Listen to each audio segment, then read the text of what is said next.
अस्सलामुअलैकुम दोस्तों और साथियों, उम्मीद है आप लोग खैरियत से होंगे।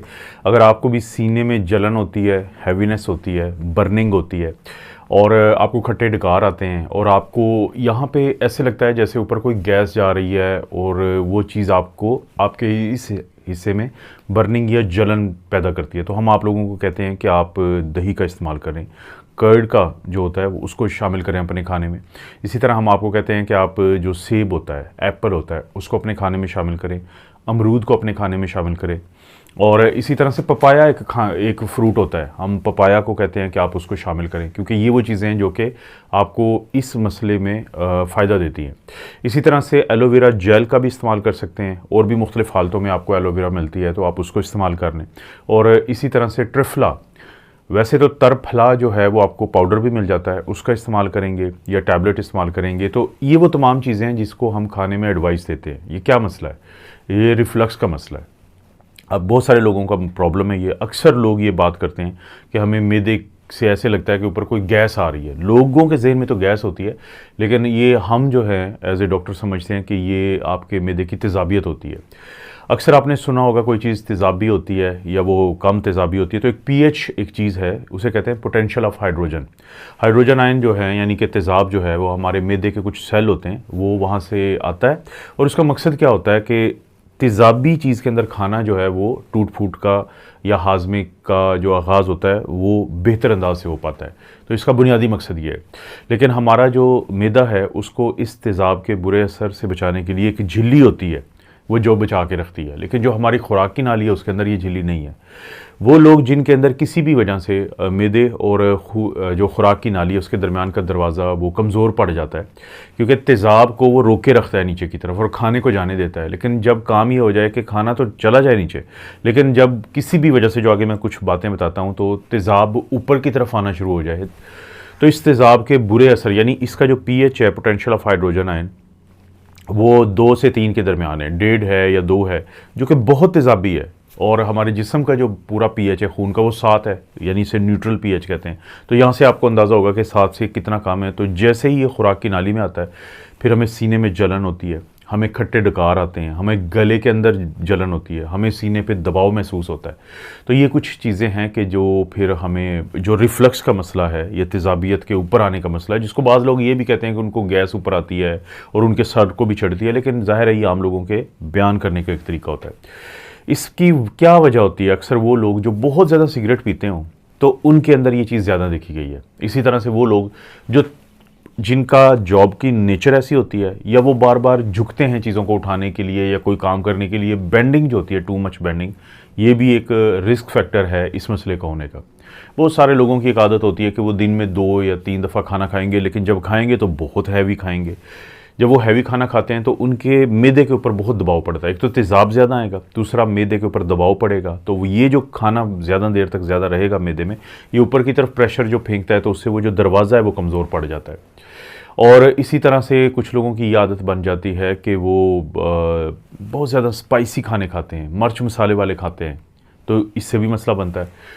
कुछ लोगों की आदत होती है कि वो अक्सर खाली पेट रहते हैं। देखें, तेज़ाब तो मौजूद रहेगा आपके मैदे में। अब वो किस लिए, वो इंतज़ार कर रहा होता है कि आप कुछ खाएंगे, आपने कुछ खाना वगैरह खाया, तो तेज़ाब उस खाने के ऊपर काम करेगा और उसको हज़म करने के काबिल बनाएगा।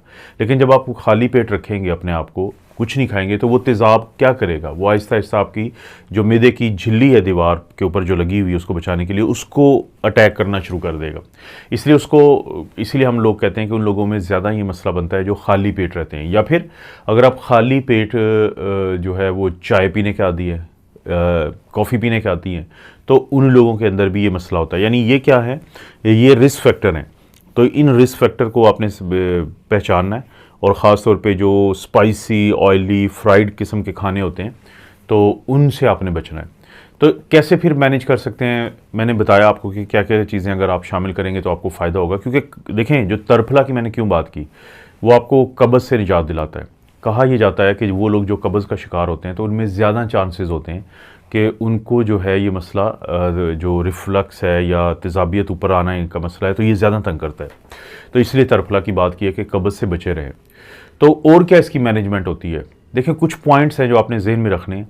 अगर वो पॉइंट आप जहन में रखेंगे तो ये जो अलामात और जिस वजह से है तो उनमें बहुत आपको काफ़ी फ़ायदा हो जाएगा। क्या क्या कर सकते हैं आपने ये करना है कि बहुत ज़्यादा बेंडिंग नहीं करनी, टू मच बेंडिंग जो होती है उसको अवॉइड करना है। कोशिश करें कि खाना खाने के फौरी बाद बाज़ लोगों की आदत होती है वो लेट जाते हैं, मत लेटें, बल्कि खाना खाने के बाद कोई हल्की सी वॉक करें कुछ देर के लिए। और इसी तरह से 2 या 3 बड़े खाने की बजाय आप 5-6 जो है ना छोटे छोटे खाने खाएं दिन भर। या ज़ाहिर है रात को सोते हुए तो आप नहीं खाएंगे, यानी सोने के दौरान तो आप नहीं खाएंगे, लेकिन जो जागने का टाइम है उसमें थोड़े थोड़े छोटे छोटे मील्स लें और उनको अच्छे तरीके से चबाएं। ये बहुत ज़रूरी है। जब आप खाना खाते हैं तो उस वक्त बातचीत मत करें, क्योंकि लोग बातचीत करते हुए, खाना खाते हुए जब बातचीत करते हैं तो वो हवा को अंदर लेके जाते हैं, जिससे मैदे में खाने के साथ हवा भी जाती है तो प्रेशर बढ़ जाता है और ऊपर की तरफ वो प्रेशर धक्का लगाता है, जिससे दरवाज़ा कमज़ोर पड़ता है। इसी तरह से खाने के दौरान पानी ना पिएं, क्योंकि एक बात जहन में रखें आप कि जो आपके मैदे की तेज़ाब है, जो पीएच है वो क्या है, वो कम है, तेज़ाबी माहौल है। अब लोग क्या गलती करते हैं कि खाना खाने के दौरान साथ साथ पानी भी पीते रहते हैं। अब पानी क्या है, वो तो न्यूट्रल पीएच है, यानी जब आप तेज़ाब के अंदर पानी डालेंगे तो तेज़ाबियत के असर को कम कर देगा। अब तेज़ाब का क्या मसला था, तेज़ाब का क्या फ़ायदा था कि वो आपको खाना हज़म करने के लिए आप पानी पीते गए, तो वो जो खाना जिसने वहाँ से जल्दी टूट फूट का शिकार होकर आगे जाना था, अब वो वहाँ पर पड़ा रहेगा। और खाने वाली कोई चीज़ अगर आप कहीं पर रखते हैं तो क्या होगा, खट्टी डकारें आएंगी, आपको बोझ महसूस होगा, आपको ये मसला ज़्यादा बनेगा। तो खाने के दौरान पानी मत पिएं, खाने से आधा घंटा पहले पी लें, या खाने के 1 से 2 घंटे के बाद आप पी लें। ये वो चीज़ है जो हम मेडिकल में लोगों को बताते हैं कि आपने ऐसे करना है।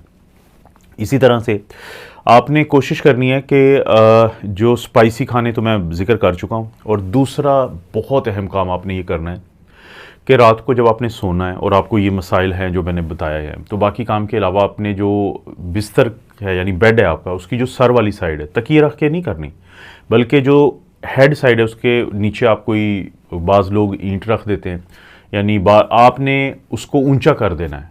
यानी अगर फ़र्ज़ करें कि बेड ऐसे होता है नॉर्मल, तो आपने उसको हेड वाली साइड जो है ये बेड की, इसको नीचे कुछ रख के ऊंचा कर दें, ताकि रात को आप जब सोते हैं तो जो मैदे का तेज़ाब है वो ऐसे आपके खुराक की नाली की तरफ ज़्यादा दबाव ना डाले और ना आए। लेकिन अगर आप ये करेंगे, इसको ऊंचा करेंगे सर वाली साइड से, तो आपको फ़ायदा हो जाएगा। बहुत सारे लोगों को ये अलामात हैं, छोटे छोटे पॉइंट्स हैं, अगर आप कर लेंगे तो देखें दवाइयों के बगैर भी आप ठीक हो सकते हैं।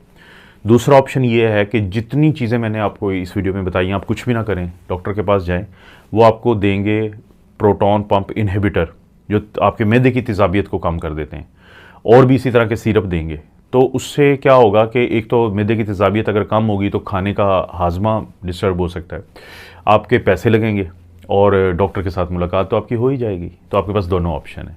मेरा ये ख्याल है आपको पहली ऑप्शन माननी चाहिए।